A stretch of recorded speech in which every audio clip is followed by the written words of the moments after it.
Not one, not two, but three transfer portal additions in one day. Safe to say it was a good Friday for the Texas Longhorns. We're talking about it on today's edition of the BK Show. What's up, guys and gals? Welcome in to another edition of the BK Show on YouTube. This is your one-stop shop for Texas Longhorns content. It's Texas Under 10, giving you everything you need to know about the Texas Longhorns in less than 10 minutes because you've got stuff to do.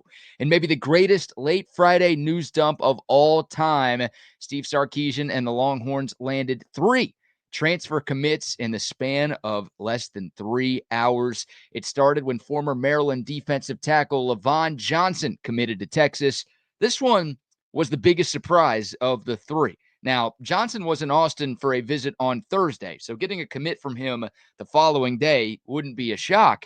But earlier in the day, yesterday, Johnson committed to Bill Belichick and UNC, so I figured, and I think everybody figured, that it was over. Leavon Johnson's not coming. He's off to Chapel Hill. That's that.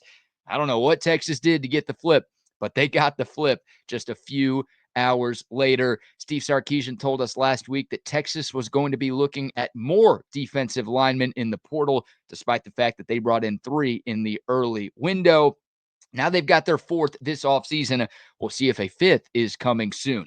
Johnson spent the last 2 years at Maryland. He was more of a rotational piece these past two seasons. 14 tackles, half a TFL in 2024. Only played in 8 games a season ago. He's a former 3-star recruit out of high school. Played a total of 260 snaps in his 2 seasons of college football. It's a big body, though. And another piece in that Texas defensive line room that was lacking in bodies going into the spring portal window. 6'2", 311. I don't know if he's going to be a starter. Maybe he's more of a Bill Norton or Jermaine Lole type of guy here where he plays, but not a ton. Who knows? Both of those guys, Norton and Lole, were post-spring additions last year, and they made an impact on the Texas defense. So hopefully Johnson can come in here and do the same. He still has a couple of years of eligibility remaining, and he was a projected starter for Maryland this season. So again, more of a rotational guy, didn't play a ton of snaps, didn't put up a ton of numbers during his 2 seasons in College Park, but his role was supposed to increase there this year.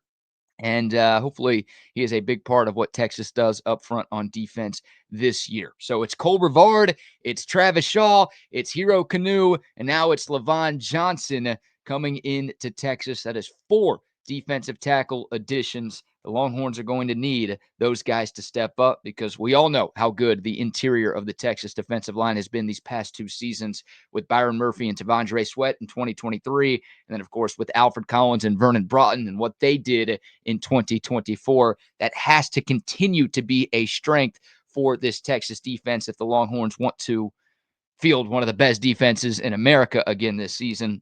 We know they want to. We all want them to. So that was commitment number 1. Commitment number 2 came from a guy that we talked about in our last video. Cal tight end Jack Endries is coming to Austin. This is a huge pickup, the biggest of the 3 from yesterday. Endries was the best tight end available in the portal, and the Longhorns were in serious need of a tight end. Of course, Texas lost its top 3 guys from this past season. Gunnar Helm and Juan Davis off to the league. Amari Nyblack off to Texas A&M.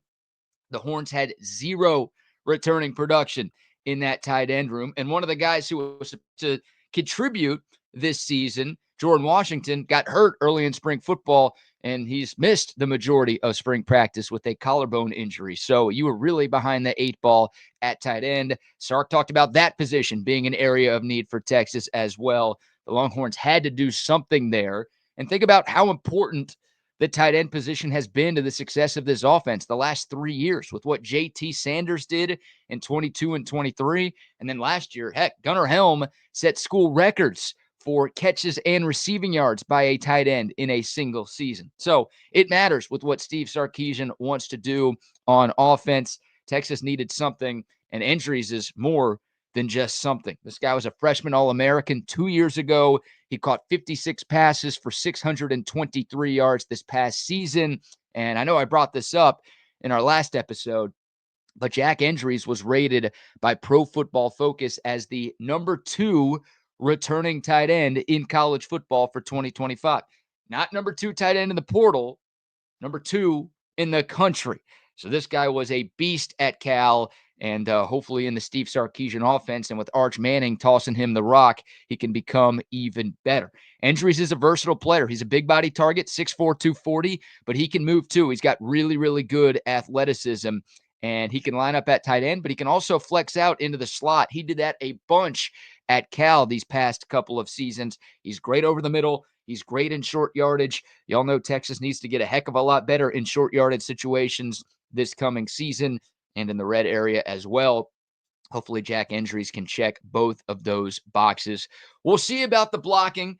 Jack Endries didn't grade out super well as a run blocker in 2024, but I did find this pretty interesting.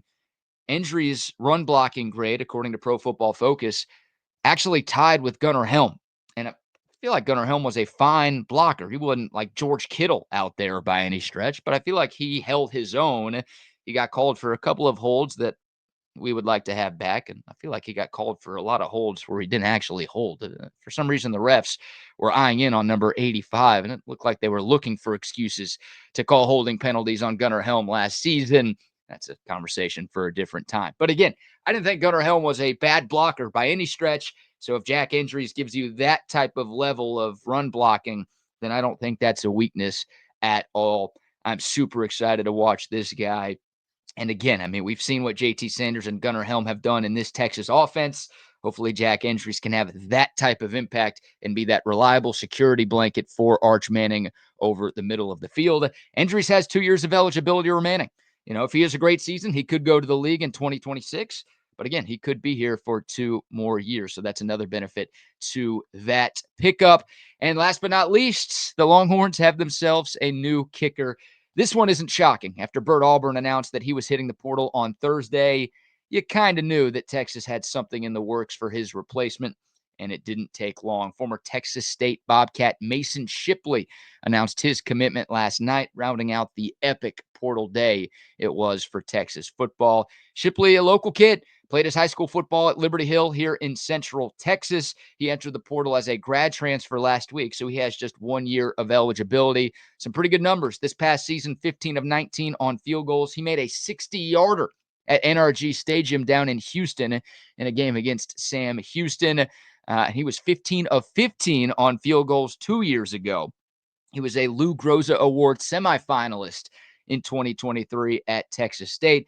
Started his career at Oklahoma State, transferred to Texas State, and put up some solid numbers there. 31 of 35 on field goals in his career. First team All Sun Belt in 2023. That year he went 15 of 15 on field goal attempts. And he also set a school record for field goals made in 2023 and then tied it in 2024. So I think it's obvious. Steve Sarkisian had lost confidence in Bert Auburn. I think all of us had lost confidence in Bert Auburn the way last season ended. Bert Auburn's misses cost Texas an SEC title. Damn near cost Texas the Peach Bowl against Arizona State. Couldn't risk that again in 2025. Too much on the line. Too much at stake. This is a team that's trying to win championships. Steve Sarkisian isn't shy about that. None of the players are shy about that either. Texas doesn't want to rebuild.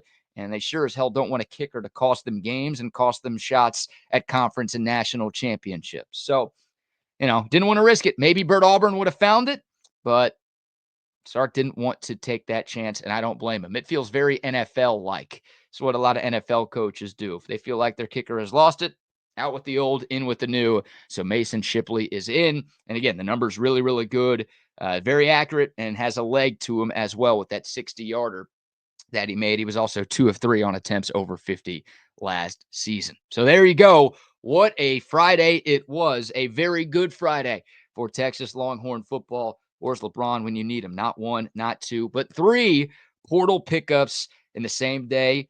Maybe the job's not finished. By the way, that's 4 portal pickups this past week for Texas. Of course, Emmett Mosley, the fifth, the wide receiver from Stanford, committed on Monday. We'll see if there's anything else in the works for Steve Sarkisian and company. But that's going to do it for today's video. Really appreciate y'all watching Texas Under 10 on the BK Show. Please like, subscribe, leave a comment, all of those great things, and enjoy your Easter weekend. Happy Easter and Passover to everyone out there. Remember, when you watch the BK Show, you rule. See y'all next time.